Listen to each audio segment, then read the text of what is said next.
morning. This is Dee Tollaksen. I'm a Stampin' Up demonstrator outside of Chicago, and I'm going to share a really lovely card that I made from a challenge to make a fall card, an autumn type card. And I have a Halloween set, but not really straight up autumn set. So I used a holiday set, and I think it came out pretty nice, and there's a couple tips and tricks I want to share with you. So I'm going to turn the camera, so you might want to just, buckle up while I make the camera point down at my desk. Here we go. Oops, that's the ceiling. I never really know how to switch that around. Let's see. All right. You can look at me while I try to figure this out. How's that? I know I'm in Effects, Tools, Flip.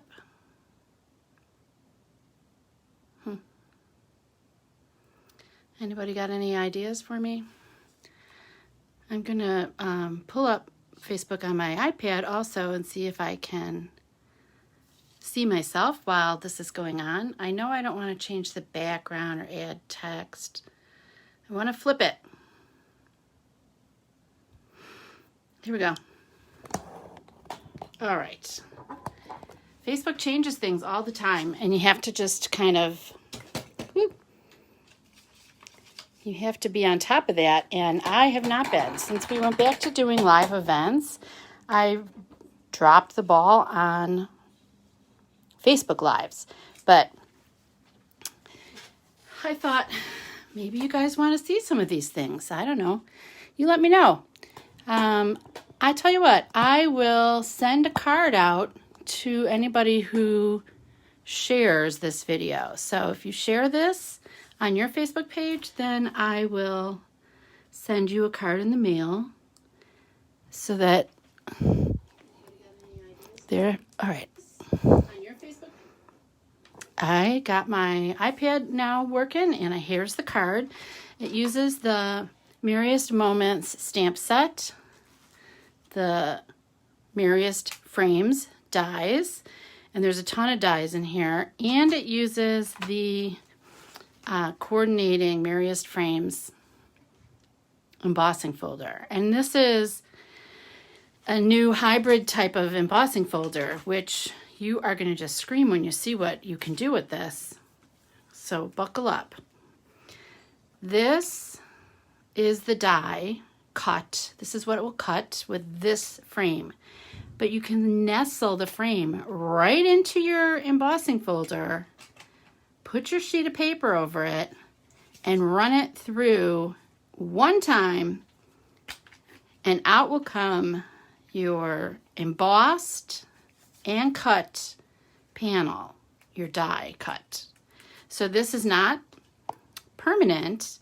You can emboss an entire 4.25 by 5.5 card front, or you can nestle this right in there. It just fits right in. You're sure, I can tell it's in the right place. It's not moving. It's right in there.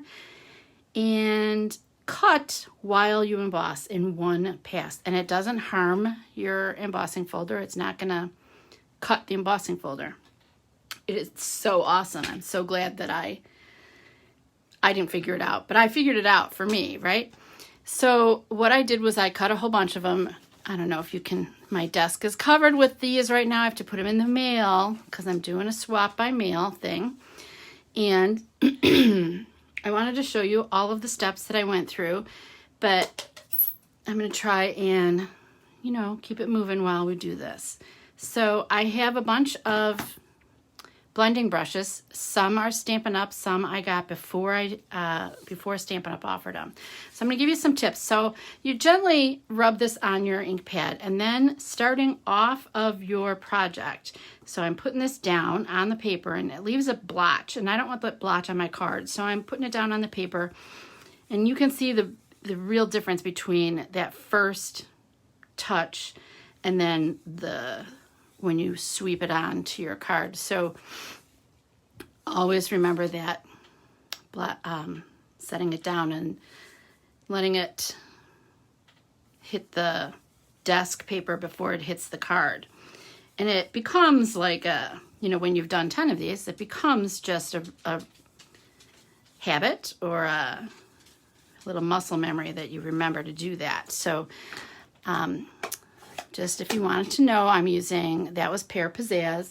I already put some crushed curry on there on kind of the inside of those particular leaves. I did see a card like this online, so I did case it. You know what that is. So what I'm going to do now is add some pumpkin pie to the outside edge of the crushed curry just to really give it some depth and color. And it goes nice and quick. It does take quite a, I think I have 4 ink pads out to do this project, maybe 5. So I'm adding just a little pumpkin pie to the outside edge of the cards just 4 colors. So just to kind of brighten them up. So let's see, this one is my brush that I used for the Mary Merlot. This is Mary Merlot, one of the neutrals, and it is kind of a strong color, so I'm not gonna go over it numerous times, but a little bit, and you can see, look how much comes off on the paper. That first dab, you don't want that on your card. You don't want it to look like brush marks. You don't want it to be too dark. And you can always add more, but you can't take it away very easily. Like, I'm not gonna be able to take that away. So what I'm gonna do is just go kind of around the edge and make all my edges a little bit Mary Merlot. Just a little. Okay, and then I'm stamping this with a stamp. I don't think it's from this set because we wanted to go with something fall, not Christmas. So this is, I'll figure out what set it's from. So Thankful for You, I think is from Pretty Pumpkins. Yes, Pretty Pumpkins, which is so beautiful. This is great if you emboss it, and especially embossed in gold or copper. It's a beautiful pumpkin, but I just couldn't come up with a card for this project with that, so there you go. All right, I also pre-did the embossing. I put this through the hammered metal embossing folder. This is one of the thicker ones where you need to have the specialty plate.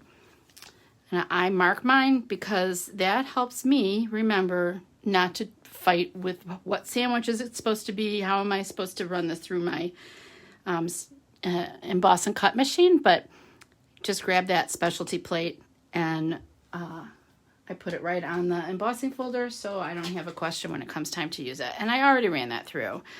And that is Cinnamon Cider, the color. And these were on Very Vanilla, just so in case it's looking a little bit not so white, it is actually very vanilla. And then Mary Merlot is my base. So there's a lot of texture here, so I am using Fast Fuse, which I have somehow accumulated a stash of Fast Fuse, but you should use our newer one called Stampin' Seal Plus. If you don't have Fast Fuse, you could use, the other thing that would work great on here is tear and tape. It would work perfectly, but because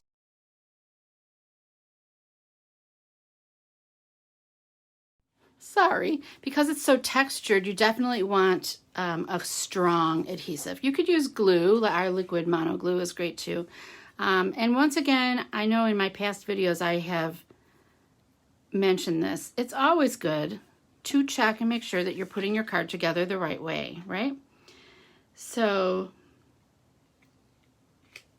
I open them up every time because I can't tell you over the years how many cards I've made with the wrong opening direction, just because I'm in a hurry or I've got a stack of them and I forget to check. So making sure I have it the right way, putting my large die cut right on the face of this card, and it is ready to send out. Now, I might have gotten ink on my hands, so this is another thing that I try to teach you all. Don't rub the front of your card. Where you don't want fingerprints. Inside here, if I get some Mary Merlot on the inside of the card, that's not going to really matter. No one's going to see it. But if I rubbed my hand right across here, if that image wasn't dry yet, or if I had ink on my hands, now we'd have a big smear on our card.